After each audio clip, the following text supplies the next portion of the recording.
You know, I genuinely think that I'm starting to develop flapping head syndrome. That's not a real thing, I don't think, but it's a cleverly disguised pun about how many times I've been to freaking Canada this season. You see, that's how bad it is. I've been to Canada so many times in this season of backtracking that I've run out of jokes to make and I'm just using dated South Park references now. I'm so mad at myself. Anyway, FM Static. They're a duo now, but they formed as a four-piece group in Toronto, Ontario back in 2003 as a side project of Thousand Foot Krutch members Trevor McNevan on vocals and Steve Augustine on drums. They've only put out 4 albums, with the last one being in 2011, which is understandable given that their other band is much more well-known and is often more busy. Doesn't mean that this one doesn't deserve some love, though. It's backtracking, and this time it's FM Static. For the last time in Canada this season, let's face the music. We saw with the band's debut album, What Are You Waiting For? Released in 2003 through their main label of Tooth and Nail, it was produced by the man that is Aaron Sprinkle, a well-known figure in Christian music production. He's basically the Christian version of Rick Rubin. It's also the band's longest album at a monster of 39 minutes and 52 seconds. I know, quite a slog, right? Anyway, this album is pretty flippin' good. For someone like me who had TFK first and then FM Static, I don't think that Trevor had that much range, but I was wrong.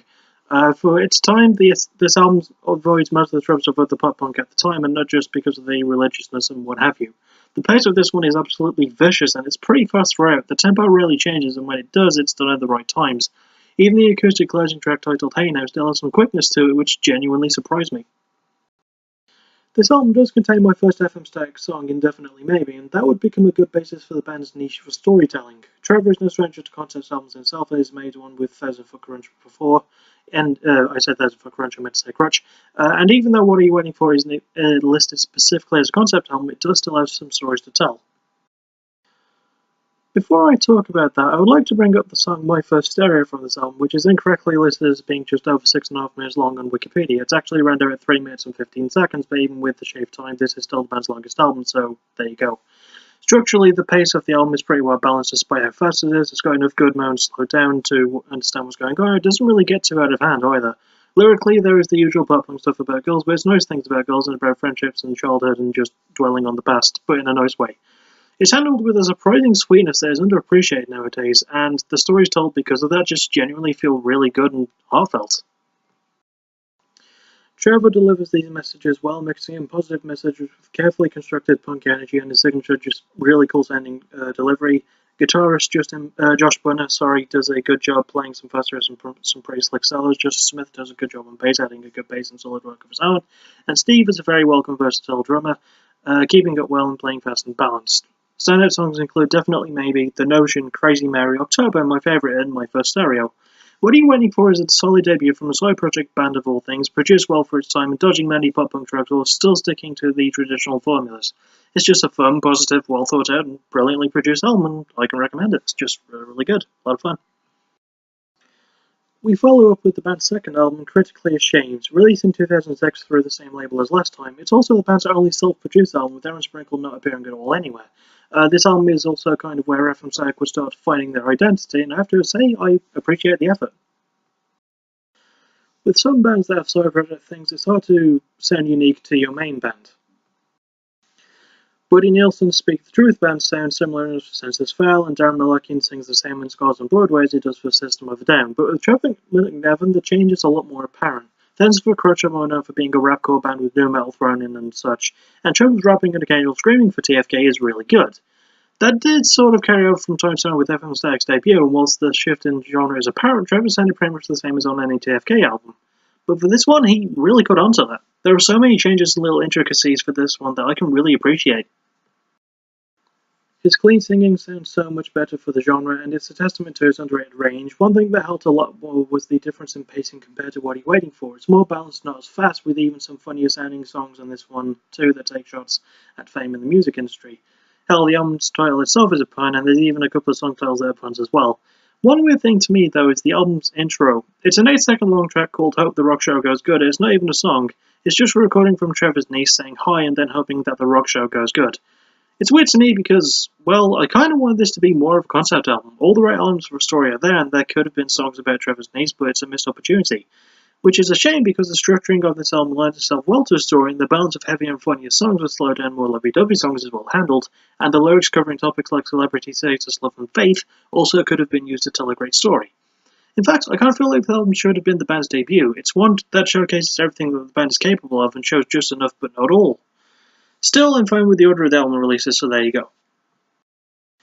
Trevor's vocals are on point, and his balance range is bolstered well by his delivery and shifts in tone, and his guitar work is decent with good riffs and small solos. Steve drumming is also good, playing well and hitting hard, and even though we only have the two members by this point, it would be rude to not point out the great guitar work of Aaron Powell and Randy Torres, best known for his work in Project 86, and the bass chops of Emmanuel Brown also sound great here too, not to mention Mike Noak's keyboard work. So, yeah, well done to all the additional musicians. Just good work there. Standout songs include Flop Culture, The Next Big Thing, Girl of the Year, America's Next Freak, and my favourite in Waste of Time. Even though there's a missed opportunity for a story here, I really do like Critically Ashamed, well produced even with Aaron Sprinkle's absence, with great structuring performances and well balanced. Just a lot to recommend. It's just a funny, nice, good, balanced album. I do like it a lot. We then reached the band's third album, Dear Diary. Released in 2009, the label is still tooth and nail, but produced as a lead singer Trevor McNevan, who was joined by Aaron Sprinkle this time around. This is also the band's shortest album at 32 minutes and 28 seconds. Anyway, this album is a concept album and it tells the story of a boy and a girl who meet and fall in love. The first two song titles of the album are Boy Moves to a New Town with Optimistic Outlook and The Unavoidable Battle of Feeling on the Outside, which are very concept album song titles, if a little bit bloated and kind of long. Even though the rest of the album doesn't have songs with titles as long, it does still carry a decent concept. Decent, but not fantastic. See, with the story being basically diary entries from both the boy and the girl, who we'll call John and Jane for comedic purposes, you'd think that there'd be a sense of cohesion, but there isn't. The first four songs detail John moving to the new town, the girl in the same town dealing with her own anxieties, and then John and Jane bump into each other. It's a good sense of cohesion, and it tells a good story up until that point, after which it just sort of feels like a mess. I get the whole diary entry thing, but I feel like there could have been more little skits or small instrumental tracks in between things to mix up and tell a better story, like POD did for The Awakening, you know? I'll give you an example with two of those tracks, those being The Voyage of Bliss featuring Trisha Brock of the band Superkick and her father's song, on this album, not the POD one. The first is Trisha and Trevor talking about their pasts and discussing their faith and if they believe or not, but the second one seems to be about the girl's dad being dead. It's a very out of left field moment, and even on repeated listens of The Voyage of Beliefs, the whiplash from that to death still doesn't make a lot of sense to me. To be honest, I do kind of wish that Trisha was used more and that she would have played the girl of the story and told it from her point of view, but I get why she couldn't, and it sucks, really. Structurally, the album is more balanced, much like Critically Ashamed was, but without the sense of humour of that album, because this one focuses on a more serious story, and it sticks to that quite well for as weird as it can be. Lyrically, that story is pretty good, with some really nice emotional weight behind certain things and the right tonal shift to match the right kind of message, even with the weird take on the concept album formula and the weird places that the story goes. Trevor's vocal performance is once again good, and his delivery is on point, as are his good riffs and solos. Steve's drumming is also good, changing tones and hitting good balance. Randy Torres returns to provide some more guitar work, as well as maybe some bass drives. I haven't really found much info about that. And Adam Smith plays some really nice piano and just adds a really good, softer element to everything.